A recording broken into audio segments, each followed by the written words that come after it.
करें सर। बहुत दिन में आए नहीं, 30 साल। आज सभी पत्रकार साथियों का सबसे पहले तो बहुत बहुत घना धन्यवाद। आज आप लोगों से शेयर कर लो कोई बात। हाँ जी, सभी साथियों को नमस्कार, राम राम। आज आप लोग आए, आप लोगों का बहुत बहुत धन्यवाद और स्वागत है। आज आप साथियों को इसलिए बुलाना पड़ा कि बहुत ही एक जरूरी विषय था, इसलिए आप लोगों के सामने आना पड़ा।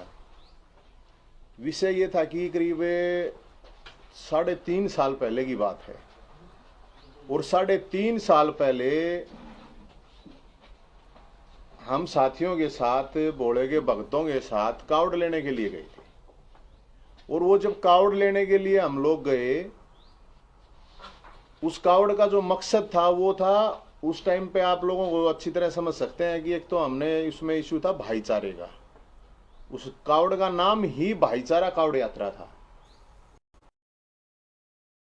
नगर साइड से कई जिलों को कवर करते हुए तो पानीपत में क्या हुआ, हमारी गाड़ियों को, हमारे साथियों को जो गंगाजल साथ में ले रहे थे, उनको पुलिस ने रुकवा लिया और पुलिस ने रुकवा के उन गाड़ियों की तलाशियां शुरू कर दी। कोई बात नहीं भाई, पुलिस का काम है तलाशी लेने में, कोई प्रॉब्लम नहीं, कोई इशू नहीं है। तलाशी ले ली, तलाशी में कुछ नहीं पाया। किसी ने बताया भाई तुम हथियार ले रहे थे, अवैध हथियार थे, ये थे वो थे, कुछ नहीं पाया। उन्होंने सब कुछ देख लिया, हमने हथियारों की जरूरत की थी। फिर क्या हुआ कि हमारे कुछ साथियों को पुलिस ने पकड़ लिया जबरदस्ती, बिना किसी उसके, कोई मामला नहीं, कुछ नहीं मिला उन्हें, वो पकड़ लिया। तो जब पूरे साथी वहां पे इकट्ठे हुए, कावड़िए सारे कावड़ लेकर, गंगाजल साथ में ले रहा था, तो पहले तो इनने गंगाजल का अपमान कराया। अब उसने कहते थाने में लेकर जाओ। हमने कही थी भाई सारे न ले चलो, कोई प्रॉब्लम नहीं है। तो वहां पे काफी हंगामा हुआ था। आखिर में पुलिस वालों ने भी माफी मांग के ये कह के कि भाई ठीक है, हमारे को गलतफहमी हो गई थी, हम आगे थे। उसके 5 दिन के बाद एफआईआर अखबार में आती है कि एफआईआर है नवीन जैन और उसके 5 साथियों के खिलाफ एफआईआर दर्ज की जा रही है। अब वो एफआईआर भाई साहब हमने जब देखा तो हमने मगा भाई ये किस चीज की एफआईआर है। तो उन्होंने जो भी एफआईआर की, उस एफआईआर के अंदर कुछ भी तथ्य नहीं था, इतनी धाराएं लगा दी पता नहीं क्या। तो हम गए थे एसपी के पास, 2 ही दिन के बाद हम एसपी के पास पेश हो गए। वहां पे पानीपत एसपी के पास जब हम पेश हुए तो उनको सारे डॉक्यूमेंट, सारी चीजें, सारी बातें उनको बता दी। सारा कंफ्यूजन जो भी था एसपी साहब ने खुद ये कहा, वहां शोरान साहब या शोकन साहब एसपी थे उस टाइम पे, और उन्होंने कहा कि भाई कोई बात नहीं, कंफ्यूजन हो गया था, कोई गड़बड़ की बात नहीं है और ये मामले आप इसकी टेंशन मत लो। तो 5-4 दिन के बाद फिर कोई खबर छपवा दी उन्होंने वहां से, प्रशासन की तरफ से या किसी ने भी छपी, जो भी है। हम दोबारा फिर गए एसपी के सामने, फिर पेश हुए। उसके पेश होने के बाद फिर एसपी साहब ने कहा भाई कोई इशू नहीं। अब मेरे को तो भाई आ बात समझ में आई नहीं है। हम तो अपने आराम से बैठे हैं, हम तो अपने, कोई ऐसी भी बात नहीं कि अभी कोई लेटेस्ट कुछ इसी तरह की बात है कि कुछ हमने तो समझ में नहीं आई। सभी साथी जो कार्यकर्ता थे, अब उनके घर पुलिस भेजने लगे। अगर भाई वो पुराना मुकदमा है, चालो तुम। अरे यो क्या सिस्टम है भाई, क्या मतलब है यो, डराने की सोचोगे? अरे जब 2 बार एसपी के सामने पेश हो लिया 3.5 साल के बाद, कौन सा मुकदमा हो है, अब 3.5 साल के बाद फिर दोबारा बुलाओगे? तो उनको हमने यही कहा कि भाई ऐसा है, लेके गया था मैं, जिम्मेदार हूं मैं, उन किसी के घर जाने की जरूरत नहीं है, मैं आऊंगा 13 तारीख को पानीपत पुलिस के सामने मैं पेश हूंगा।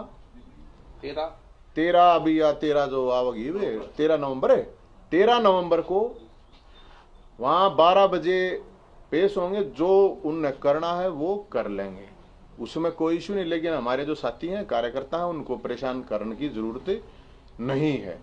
लेकिन सवाल ये उठता है कि ये इतनी बड़ी बड़ी बात करने वाले, मतलब भोले के भगतों पे अत्याचार, कावड़ लेने वाले हरियाणा दे लाखों लोग कावड़ लेके आवे हैं। अरे कावड़िया के ऊपर यो कौन सा मुकदमा, थारी बस फूकी हो, थारा कोई रास्ता रोक्या हो, कोई हाथापाई करी हो, कोई गाली गलौज करी हो, कुछ तो बताओ। अब हमारे तो समझ में नहीं आया भाई। अब 3.5 साल बाद बोले आप पेश हो जाओ, हो जाएंगे, पेश होने में कोई प्रॉब्लम नहीं है। लेकिन हम तो इतनी बात एक ये बता रहे हैं, आप लोगों के माध्यम से ये कह भी रहे हैं प्रशासन को, अरे मैं 10 अच्छे काम करूं हूं तो मेरे 10 आदमी 100 आदमी साथी मेरे साथ हैं, तो मेरे साथ है तो साथियां ना दुखी क्यों करो। मान लो कोई गलत काम करूं, मैं इंडिविजुअल हूंगा, व्यक्तिगत करूंगा, तो मेरे साथियां का, मेरे यार दोस्त रिश्तेदार परिवार का क्या लेना देना। और भाई मैं इसलिए आप साथियों के माध्यम से यही कहना चाहते हैं, भाई कोई चोर हो चुके हो, कोई गुंडे बदमाश किए हैं हमें, अरे कावड़ लेकर आए थे, पाप कर दिया गे कावड़ लेकर में, तो ठायरो झंडे तम बोले गे पता नहीं किस किस के खुद थे, मतलब ये मंदिरा में चाचा का स्क्रीन चला चला का भी प्रचार करें, लाया के कोई सा कावड़ इन मत है, ला रहा है इनमें कोई सा कावड़ लाया है। 2 बार हम कावड़ लाए, उस कावड़ का मैसेज क्या था, उस कावड़ का मैसेज था हरियाणा में भाईचारा, तो भाईचारा नहीं होना चाहिए भाई, कोई गलत काम कर दिया हमने। उसका दूसरा मैसेज था भाई नौजवान नशे से दूर रहे, तो सब ने नशेड़ी बनाना चाहोगे। तो साथियों हमारा जो प्रोग्राम है, मेरा ये प्रोग्राम है, और उससे पहले जो बोले की भक्ति के लिए, बोले के भगत है, असली आले हैं, नकली आले कौन है, डोंडरे आले कौन है, असली आले हैं। इसलिए असली आले हैं तो भाई साहब हम तो बोले के मंदिर में जाएंगे, उड़े जाओ जीते बांध लेते ना, उड़े जाकर पूजा हाथ जोड़े खाओगे, कलोई मंदिर में जाके वहां जाके इनकी तरह ड्रामेबाजी करके नहीं, अपना चुपचाप जाकर हाथ जोड़ गए। और भाई 13 तारीख ने वहां पे, 12 तारीख ने उड़े जाएंगे और 13 तारीख ने जाके पेश हो जाएंगे। जो आगे होगा, ये एक बात मैं बता देना चाहता हूं भाई, जान जास के कोई प्रॉब्लम नहीं, डराने की कोशिश ना करियो, डरते नहीं हम यमराज दे भी, ये बात हमने पहले भी बता रखी है, ई भी बतावा है। जान जास के जेल में जाना तो कुछ भी ना की है। तो इसलिए हम तो सिर्फ इस सरकार को ये बता रहे हैं, इस प्रशासन को, अगर भाई वहां पे हम आवेंगे, मैं आऊंगा भाई, मैं किसी से नहीं कहता कोई उड़ाओ, सिर्फ इतना ही है भाई, जो भी है आगे आप लोगों के सामने आ जाएगा। बाकी हमारा कसूर यो था, और इस कसूर में बोले की मर्जी है, जेल में जाना है तो जाओगे, कोई प्रॉब्लम नहीं। बोले ने 3.5 साल बाद जब बोले ने कही है अगर भाई आना है, वापस जाना है तो चले जाएंगे, उसमें भी कोई प्रॉब्लम नहीं है। तो इनको हम तो ये बताया, बोले के भगत है भगोड़े कोने आड़े बैठे हैं, किसके घर जा जाने की क्या जरूरत है। ये 2-4 बेचारे कार्यकर्ता हैं, गरीब आदमी हैं, उनके घर जाकर क्या करोगे भाई। हम बैठे राड़े, कोई चोर हैं के हैं, बोले के भगत है भगोड़े नहीं, कावड़िए हैं कायर नहीं। इसलिए 13 तारीख को आराम से अपना जाओगे, कोई प्रॉब्लम नहीं। आपको भी काफी टाइम हो गया नवीन जी, सक्रिय हो रही हो फिर? मैं तो भाई साहब अपना भक्ति में लगा रहा था, बोले की मैं बोले की भक्ति आप लोग देखे कि नहीं देखी, मैंने नहीं बेरा आप लोगों ने देखी भी, तो हम ताड़े भक्ति में लग रहे थे अपने, बोले की जो इच्छा है वो कर लेंगे, क्या प्रॉब्लम। आगे का प्लान क्या है? आगे की भाई मैं नहीं सोचता, मैं तो पल पल जिया रहा हूँ, कल जाने वाला के था, आने वाला के है, के बेरा के जो बोला करेगा, बोले की मर्जी भाई साहब, इसमें तो मैं के कहूँ। और तो आगे का तो किसा बेरा थोड़ी है, आजकल ऐसा माहौल चल रहा है, के बेरा कल हार्ट अटैक होगा मर जावे, और कितना एक्सीडेंट होगा मर जावे। दोबारा राजनीति में सक्रिय हो रही हो जी फिर? भाई भी बोले वाला काम तो निपटा लेने दे, पहले बोले वाले ने जो काम है इसने निपटा लेना। मोटिव क्या मोटिव लग रहा है कि जिस तरह से 3 साल बाद आपको सम्मान भेज के पेश होने की बात की जा रही, मोटिव क्या है? ये मोटिव तो पत्रकार आप हो गए, आप बताओगे कि मोटिव है। मेरा तो दिमाग इतना चालता वो ना, इसका मोटिव मेरे तो समझ में नहीं आया कि भाई इनका क्या मोटिव है, के चावे हैं, मैंने तो इस बारे में कुछ मेरे ख्याल में समझ में नहीं आया मेरे। जो भी है पर कोई प्रॉब्लम ना, उस तक ये प्रॉब्लम, मेरे तो 6 केस और चल रहे के प्रॉब्लम है, मेरा उस चीज तक कोई फर्क नहीं पड़ता।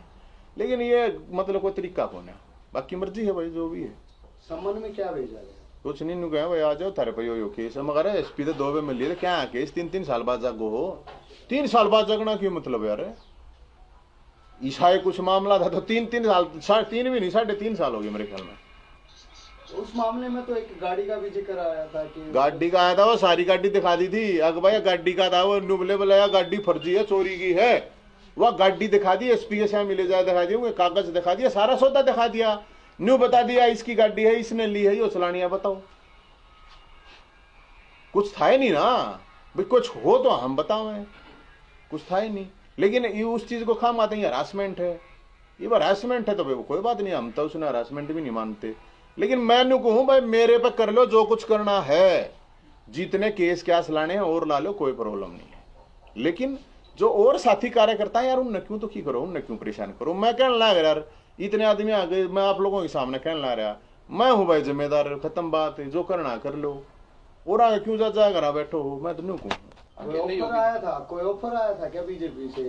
कोई ऑफर? अरे भाई साहब हमने क्या आगे ऑफर मैं ऑफर मेरे बस की ना को ऑफर आया हो, आपने मना कर दिया हो? ना हमने के ऑफर लेना, मेरे तक कौन के ऑफर दे सका, मेरा बाबू इतना ठाडा है भाई साहब, मेरे बाप तो बड़ा कोई बाप ना हो सकता मेरा, ठीक है ना। इसलिए ऑफर आ रही है, छोटी मोटी चीज कोई मायने नहीं रखती ना, तो कोई हमने किससे डालते हमारे को प्रभावित, ना तो कोई डरा सकता ना कोई खरीद सकता, किसी के बाप की औलाद इस दुनिया में तो है नहीं, ईबता ही तो है नहीं, का लगा हमने बेरा नहीं तो ईबता भाई मैं इतनी कह सकूं, ना तो कोई डरा सकता और ना कोई खरीद सकता इस दुनिया की, बताऊं बस मर तो सकते हैं लेकिन भाई डर हम सकते नहीं, सीधी बात। अकेले ही पेश हो गए जी फिर?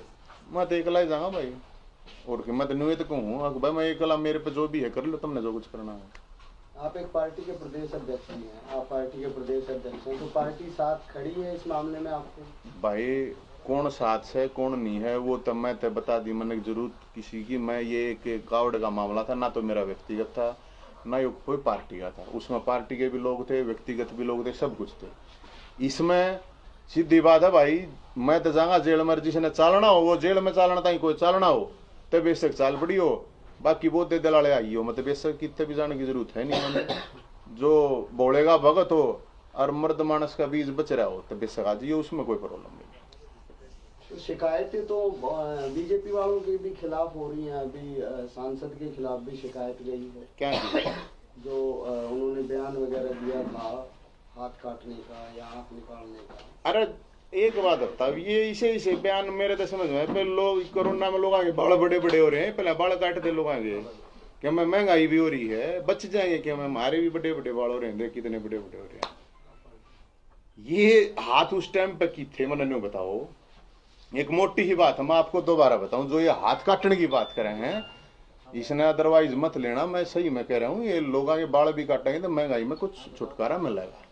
हाथ काटने तो पहले बाल काट दें, गेहूं काट दें, जीरी काट दें, थोड़ी चीजें काटने की, और इतने हाथ काटने की बात है तो मेरे ख्याल में जब वो खट्टर साहब ने न्यू की थी गर्दन काट दूंगा, जब की हाथ दे रहा था भाई, इनके हाथ जब की थे बता दो किसे के हो, तो फिर ये मुंह खाम खाते हैं हवाबाजी के चक्कर में, तो भाई साहब कोई क्यों कह लो उसमें, तो मैं जब तो आपने भी कही थी कि मनोहर लाल खट्टर के हाथ काट देंगे। एक बात बता, आपको कोई न्यू कहेगा तेरी गर्दन काट दूंगा और फिर उसके तो काटे देने चाहिए, उसमें क्या प्रॉब्लम है भाई, आदमी सुरक्षा का भी तो है, तो कानून है, संविधान है। ये कोई मेरी गर्दन पर आगा फरसाद रहेगा तो मैं तो काटूंगा, मेरी चल लगी तो उसके हाथ क्यों ना काटूंगा, मैं तो फेर को हूं मैं कि इस बात का मैं कोई नू थोड़ी है, ये खाम खा मैं कहता हूं, मैं ये हाथ काट दूंगा, मैं ये पां काट दूंगा, उसका क्या मतलब। कोई आदमी अगर हमारे को ये कहता है अब तेरी गर्दन काट दूंगा तो बिल्कुल भाई गर्दन पर फरसाव इस तो पहले अगले हाथ काट देने चाहिए, और हम तक काट देंगे, वो मारते तो चल लगी था, उसमें कोई प्रॉब्लम नहीं।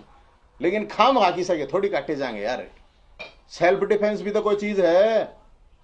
अरे आदमी जीवा ही मरे जाएगा तो फिर किसका क्या करना है, इनको शर्मशीदा मारेगा तर रोक करते हाथ पा हलाओगे कि नहीं हलाओगे आप, तो हमने उसमें थोड़ी गई थी, मारते तो कहीं गई थी जब हमने कही थी यार, हमने कल नू थोड़ी कही थी किसी तक भाई हम इसके हाथ काट देंगे इसके पां काट देंगे। तो ऐसी ये जो इस तरह की बात है, मैं बताना रहा काटने ने बते रही है, कोरोना में बाढ़ भी बड़े बड़े हो रहे हैं लोग आगे, बाकी दान भी आ रही है, दान भी कट्टे है, मेरे ख्याल में ईख भी कट्टे है, क्यों मैं काट लो भाई साहब, हाथ उत काटने तो कुछ ना, ये वोट वाटा ही चक्कर में क्यों खाम खेल लो आगे रोड़े करवाओ, तारे तब जो भी हो अपने कर लो भाई। तो सक्रिय राजनीति में नवीन जाएंगे दिखेंगे? मैं राजनीति तब भाई कदे करिए कोई ना मैंने कद करी थी बताओ आप लोग। मैंने 20 साल तक जाना मैं तो 2001 से अगर ईसन राजनीति को हो गए अखबार में खबर आ जाए हर और कुछ हो जाए तो 2000 से है सर 20 साल हो गए। आंदोलन है, आंदोलन न्यू चलते रहेंगे। और हम तो सिर्फ इतना बता रहे हैं भाई आके जय हिंद अभी मरा नहीं है, जय हिंद अभी जिंदा है और जय हिंद जरूर आवेगा। इसलिए पुलिस ने भी कोई दुखी होने की जरूरत नहीं है कि तक घूमन क्यों तेल फूको सरकार का जब हम अपने आप आना लग रहे हैं। तो जय हिंद रिटर्न्स वाला मामला हो गया। अरे नहीं भाई साहब सुनते लो सनी देओल की कई साल पक्ष आओ फिर वो रिटर्न्स के नाम से आ रहे। नहीं रिटर्न्स की बातें नहीं है ना।